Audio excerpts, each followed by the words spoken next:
महाराष्ट्रात आता देशी गायींची ओळख राजमाता गोमाता अशी असेल। भारतीय संस्कृती जपणाऱ्या देवाभाऊंच्या महायुती सरकारने हा मोलाचा निर्णय घेतला आहे। या संबंधीचा शासकीय अध्यादेश नुकताच जारी करण्यात आला आहे। महाराष्ट्रात देशी गायींच्या संख्येत वाढ करून त्यांचं संवर्धन करण्याच्या दृष्टीने देशी गायींच्या पालन पोषणासाठी पशुपालकांना प्रेरित करण्यासाठी हा महत्त्वाचा निर्णय घेण्यात आला आहे। राज्यात देशी गायींच्या संवर्धनासाठी प्रति गाय प्रतिदिन 50 रुपये अनुदान देण्यात येईल। गोशाळांना अत्यल्प उत्पन्न असल्याने त्यांच्या मदतीसाठी हा निर्णय घेण्यात आला आहे। त्या देशी गायीचं संवर्धन झालं पाहिजे म्हणून हा दर्जा देण्यात आलेला आहे।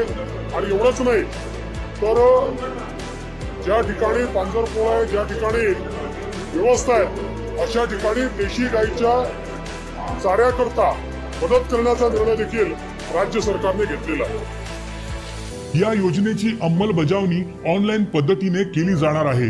यासाठी राज्यातील प्रत्येक जिल्ह्यात गोशाळा पडताळणी समिती असेल।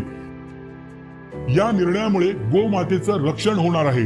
गायीला गोमातेचा दर्जा देण्याची प्रलंबित मागणी महायुती सरकारनं पूर्ण केल्याने हिंदुत्ववादी संघटनांनी महायुती सरकारचे आभार मानले आहेत।